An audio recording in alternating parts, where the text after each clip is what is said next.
It's been a strange winter. So this winter for me, the last 6 months, I guess, at this point, since we're already into March, I've moved twice to sell my house, moved twice, tried to get acclimated to a new place, and the weather this year all over the place has been abnormally frigid.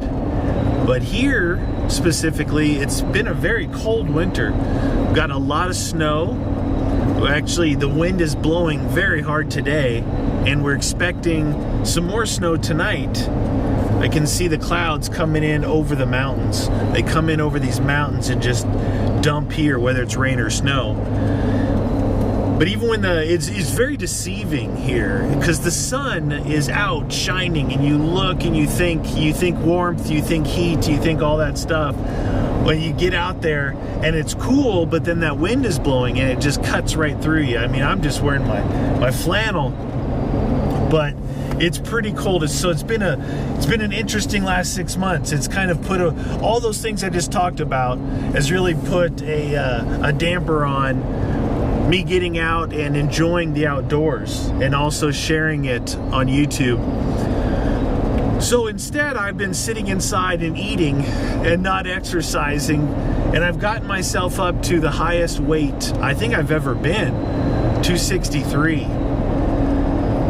And so a week and a half ago, it's been, about a week and a half, probably 2 weeks. And I've been thinking about this for a while. I decided to change my eating habits. You know, I don't like to call it a diet.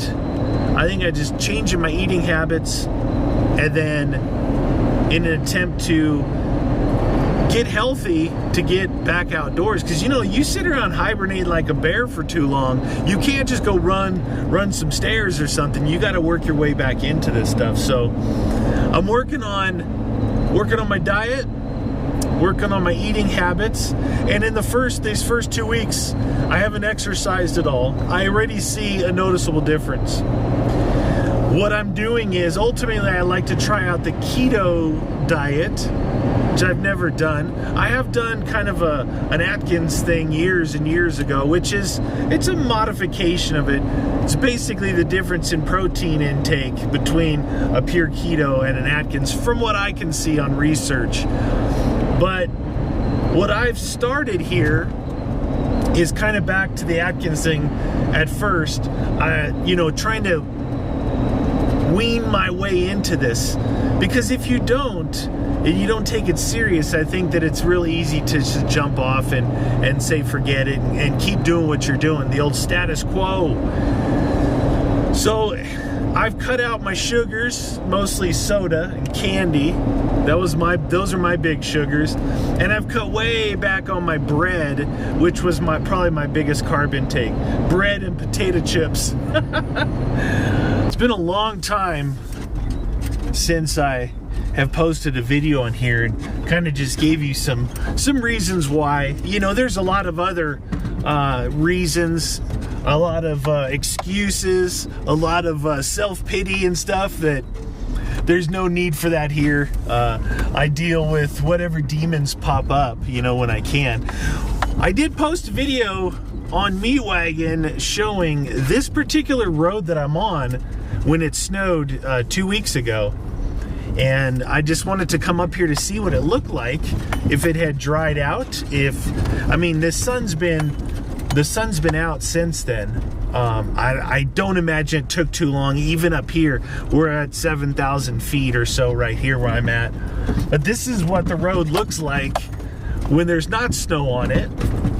I'm doing some different camera angles, a little different audio, trying to, instead of me driving, holding a camera, doing this, trying something different. This is gonna, you should be able to hear all the rattling. Most of my rattling is from that big tire I carry back there. Putting a big 37-inch tire up on the back like that, as tight as I have everything, and as many turnbuckles and holds that I have, it still makes a lot of noise on these bumpy roads. This was the area that I almost got stuck in multiple times. It's nothing. When there's nothing here, it's just a little road. But anyway, I'm working on my eating habits, trying to get myself back down to my fighting weight, as I like to say. You know, healthy, able to, you know, because as you do the things I was doing, eating, not exercising, not moving around, you know, I think a lot of people probably do this in the wintertime, you know, especially really cold, windy, rainy, snowy winters. I think a lot of people do that. Plus, you know, the real things were these moves. You know, there was just a lot going on. It was a lot to kind of wrap your mind around it.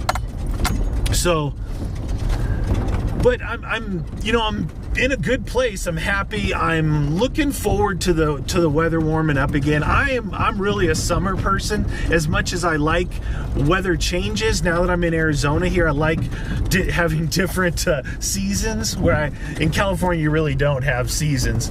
I do like it, but this one, with all of this stuff kind of piled on top, I'm just really looking forward to getting back out in the sun, getting that vitamin D going, getting your sweat on, you know. Yeah, t-shirt weather, I love it. I love it. So the creeks are flowing really nice. There's a guy back here panning for gold. This creek here runs for miles and miles. It actually gets dammed up and makes a lake not too far south of here, or north of here. And then as it works its way down, there's a lot of panning for gold. This same creek runs right by my house, probably 20 miles that way. And it's just a little tiny, you know, shallow creek, but it gets a lot of runoff from these mountains and the snow and everything. So like I said, it looks like, you know, you never trust the forecast, but there's supposed to maybe be some rain or snow tonight or tomorrow, just a little bit. Those kind of things are gone like in one day. The storm a few weeks ago was pretty abnormal, that it dumped so much snow, and it stuck around for a while. It was fun. I wish I could have gotten out in it a little bit more. But again, you know, going from 0 to 100% is not the easiest thing. I was losing, like, you know, that energy, that internal energy, that motivation to just go and do things. But your mind never stops going, right? So that's the danger. See, I know myself, right? And over all the years, I figured out the goods and the bads. And one of the worst things for me is when my body isn't moving, my mind is still moving 1,000 miles an hour, you know. I want to do this, go do that. Why aren't you doing this? Why didn't you do that yesterday? You know, it's like the Tasmanian devil effect. So really the only solution was to get back my energy, which was getting out of the winter mode and getting back into spring and summer mode. And getting back out in the Jeep, exploring around. I love exploring. I know it's not the most entertaining thing in the world, but it's super fun. If you get the opportunity to explore around places, you'll know what I mean. It's just really fun. Driving through creeks and bouncing your head around, having a good time. I really enjoy this stuff. Since it's been so long since I've been out here in the forest, it looks like, if you guys have been following me for a while on here, you would notice that everywhere I went, no matter how deep in the middle of nowhere, there would be marks on these trees. And at one point last year, I think it was during Can We Survive trip or something, I looked it up online. It was a big project, you know, one of these big government funded things that big crews had gone through. Each had sectioned off, basically grid patterned out the different national forests around there, because there's like 5 or 6 big national forests around me, really big ones, and they gridded them off, and they went through each grid and marked trees to be cut. And for 2 years I didn't see anything. Well, the end of last year, in this one region up here, they had cut a bunch of stuff, and they piled up these huge piles of I guess you know, the trees, the branches, everything else. But then those piles sat there for like at least a full year, if not more. And I did hear this year during winter, they went up, you know, the fire or whatever, went up and burned those piles to clear them out. So I just came into this area here is an area, it's gonna be hard to recognize, but this is an area I would come out and do some quick, you know, videos. It's not super deep in, but they've cut every one of those trees. I don't see any marks anymore. It's cut out. I'm gonna show you here. So they cut all these trees and then they make piles like that. So that whole pile there is a tree. If you can look, another stumps all up there, another pile. Look at down here. Big pile right there, that's a big pile.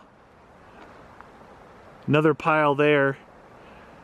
Across the way, stumps everywhere. They've really cleared things out. So now I'm actually really interested in going back in to my favorite adventure, well, not my favorite, but one of my favorite adventure areas. It takes like 45 minutes to get back in there, and that's off-roading pretty good through fire trails and around trees and through creeks and stuff, and then it opens up into this really cool area. Done a lot of videos in there, but back in there was a ton of those marked trees.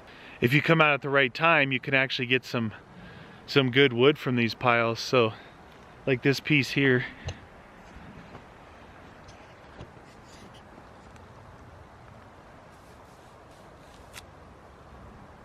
which is really dry. It's almost ready for a little campfire action there. I don't know if you can tell, but there's a giant ravine that runs through here. I almost flipped the Jeep over down this way a couple years ago when I first came here. I was all excited, and it gets really canted sideways, and there's all the pine needles on the ground. I started to slide. I was in two-wheel drive. I don't know about any of you guys, any of you people out there that off-road. The way I off-road is off-road in two-wheel drive until I need to switch, right? I go most places in two-wheel drive. But if it's like mud, if it's snow, if it's like, you know, then you get into it ahead of time. You're not dumb about it. But I don't cruise around in four-wheel drive out here. No way. No way. I guess that's from years of doing it, like years of experience. You kind of need that experience to understand that when to use it, when not to use it. Anyway, I was talking about some weight loss, and the funny thing is, in the first 2 weeks, even though I haven't jumped into this thing both feet, like hip deep, I've just been adjusting how much dang soda I drink and chips I eat and candy and all that crapola. Unfortunately, stop eating my favorite thing in the world, which is sandwiches. Like, I love sandwiches. Like, I love me an Italian sub. Oh, it's so good. So I've lost a little weight already. You know, it's already seeing some signs of this is going to be healthier for me, which is always a good thing, because that's what I'm going for, is to not only get more energy, feel better and all that, but Forest Service truck just came by. He's down there. I don't know if you can see him. I was hoping he'd come over here so I could ask him like some questions about all this stuff, but he can't get over to where I'm at. You've got to go down through a creek, come up the other side, and kind of pitch in between a couple of trees. And he was like in a Dodge pickup. Can't really get even the road. No, the road is right there. It's divided by a creek, and yeah, so he couldn't get over here. I was hoping he'd stop. I wanted to talk to him. Maybe I should go chase him down. So I'm pretty excited to see. Hopefully, fingers crossed, that everything is good up in my area that I like to go. Like you said, it's about another 8 miles that way through this wilderness. I really like it because it's still really, well, you guys have seen the videos, it's really hilly and rocky and all full of trees, but it's a little bit more open than this area. This area where I'm at now has got a giant mountain right here, goes straight up, a giant mountain here that goes straight up. I'm in this valley with this river. It's a really neat area, but to adventure around, to explore around, it's really limited. You can either go that way or that way because of the mountains, right?